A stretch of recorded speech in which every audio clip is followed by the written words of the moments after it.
Pak Re, nih katanya ada yang bilang tuh Pak, kalau Bitcoin nggak punya underlying. Gimana tuh Pak Re? Gas bersama Pare.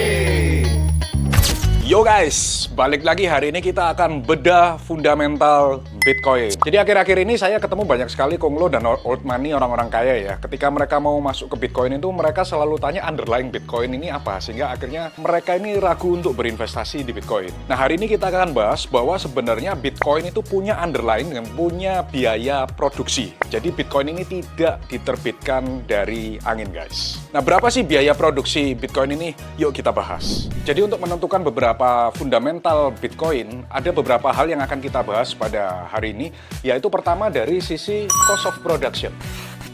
Yang kedua nanti kita akan bahas dari sisi kekuatan jaringan Bitcoin. Dan yang ketiga nanti kita akan bahas yaitu mengenai floor price dari Bitcoin.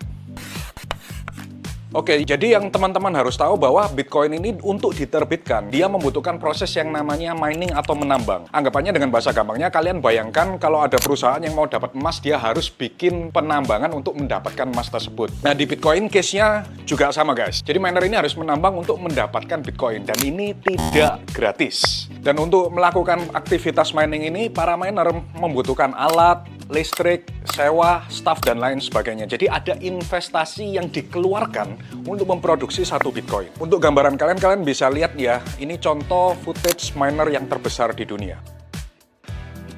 Nah, kita menggunakan perhitungan dengan alat miner terbaru keluaran dari Bitmain ya, karena mereka merupakan penjual alat miner yang dominan di dunia saat ini. Jadi kita bahas menggunakan Bitmain Antminer S21 XP Plus Hydro. Ini merupakan alat mining Bitcoin yang paling baru dengan teknologi tercanggih saat ini. Dan harga alat miner ini kurang lebih 15.000 US dollar atau kalau dirupiahkan setara 250 juta. Nah dengan harga 250 juta ini, para miner mendapatkan berapa Bitcoin sih? Jadi dalam satu hari proses mining, kalau alat ini nyala 24 jam, maka mereka mendapatkan 0,00027 sampai 0,00028 BTC, atau sehari kurang lebih mereka dapat sekitar 24 dolar dengan harga Bitcoin per hari ini ya. Nah kemudian kita akan menggunakan perhitungan listrik dari Wyoming atau Texas area, karena saat ini 35% hash rate atau kekuatan mining Bitcoin itu terletak di Amerika sono. Nah jadi kita ngitung rumus pendapatan miner ini dengan harga listrik yang ada di Amerika. Nah harga listrik di Amerika sekarang itu kurang lebih sekitar 8 dolar per hari. Nah, kalian lihat bahwa satu hari miner itu mendapatkan penghasilan kotor 24 dolar per hari.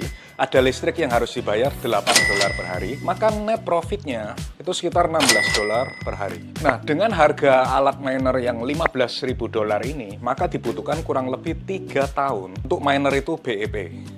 Dan ini masih belum ya memperhitungkan sewa tempat, maintenance alat, gaji karyawan, dan lain sebagainya. Jadi mungkin in reality mereka butuh lebih dari 3 tahun untuk balik modal. Nah, oke, sekarang jadi kalian udah ngerti ya, kalau Bitcoin itu tidak diterbitkan secara gratis. Nah, berikut saya lampirkan beberapa data. Kalau kalian mining di negara A, B, C, dan D, berapa sih cost of production-nya? Kalian bisa lihat di gambar ini. Nah, kalau kalian melihat gambar yang barusan saya berikan, cost of production of Bitcoin di Amerika saat ini itu kurang lebih di 107.000 USD. Maka kalau kita rata-rata semua satu dunia, maka cost of produksi dari semua negara rata-ratanya untuk memproduksi satu Bitcoin itu kurang lebih 125.000 USD. Dan inilah nilai intrinsic value atau cost of production memproduksi satu Bitcoin, guys. Jadi memang secara fundamental harga Bitcoin di bawah 100.000 saat ini memang it's a good time to buy dalam jangka waktu panjang ya. Karena saat ini nilai Bitcoin itu jatuh di bawah intrinsic value-nya. Karena kalian lihat bahwa biaya produksi mining Bitcoin 107.000 di Amerika, sedangkan harganya saat ini per hari ini itu masih 88.000. Jadi kondisi saat ini para miner ini melakukan mining dengan posisi rugi, guys. Jadi kalau kalian memang mau berinvestasi di Bitcoin dalam jangka panjang, maka secara fundamental now is a good time to buy karena ini berada di bawah biaya produksinya. Dan belum lagi nanti tahun 2028 akan ada halving lagi, di mana biaya produksi Bitcoin ini akan meningkat kembali. Nah, yang kedua, teman-teman harus tahu untuk jaringan Bitcoin ini beroperasi, ini tidak gratis ya. Jadi para miner ini harus bayar listrik dan lain sebagainya untuk mengamankan jaringan Bitcoin, sehingga kalau teman-teman dapat menggunakan blockchain Bitcoin itu nggak free loh. Jadi kalau dibilang nggak ada underlying-nya itu salah total. Nah, sebagai contoh kekuatan jaringan blockchain Bitcoin itu 878,6 exahash per detik. Dan ini kalau dibandingkan secara bahasa awam, ini kurang lebih seperti 20 reaktor nuklir. Jadi untuk jaringan Bitcoin ini terus proporsional, saat ini kekuatan jaringan ini ada di 20 reaktor nuklir. Dan satu reaktor nuklir itu kurang lebih 1 gigawatt. Jadi kalau ada 20 reaktor nuklir yang mengamankan jaringan Bitcoin, maka ini setara dengan 20 gigawatt. Artinya apa? Ini sangat besar sekali. Sebagai contoh ya, satu rumah tangga itu cuma membutuhkan 1000 sampai 2000 watt per bulan. Sedangkan 1 gigawatt ini setara 1 miliar watt. Ya, dengan hash power yang sebesar ini setara 20 reaktor nuklir, maka jaringan Bitcoin ini sekarang memiliki kekuatan setara 20 miliar watt. Jadi kalian bisa bayangkan betapa besarnya listrik yang dibutuhkan untuk mengoperasikan jaringan Bitcoin. Dan ini tidak gratis ya, jadi Bitcoin punya underlying. Oke, yang ketiga kita lanjut, kita akan bahas floor price Bitcoin yang ada dalam midterm ini atau dalam jangka menengah ini.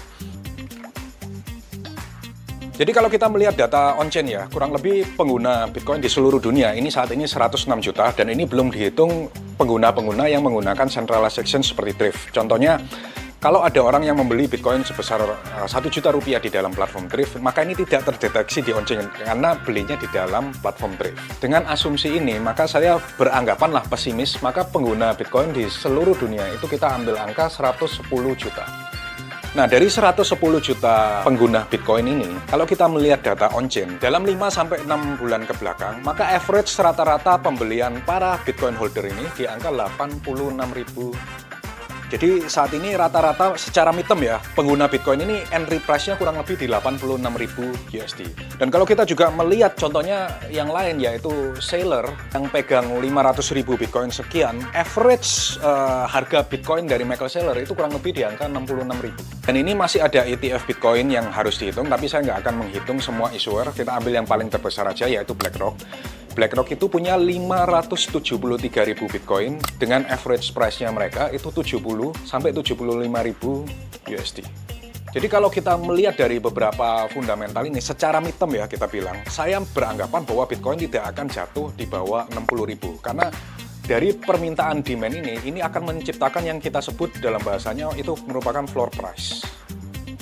Jadi makanya kemarin ketika ada koreksi kan ada yang bercakap, oh Bitcoin akan ke 50.000 dan lain sebagainya. Dan teman-teman kalau lihat tweet saya ataupun di sosmed Instagram saya post bahwa the bottom is 76 sampai 78.000 dan ternyata benar kan.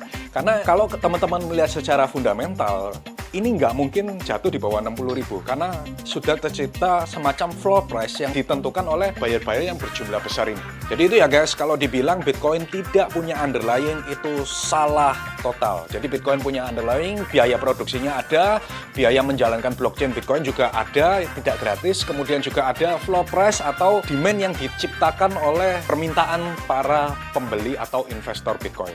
Jadi sekali lagi Bitcoin itu punya underlying dan tidak gratisan. Jadi itu guys, kelas kita hari ini bungkus.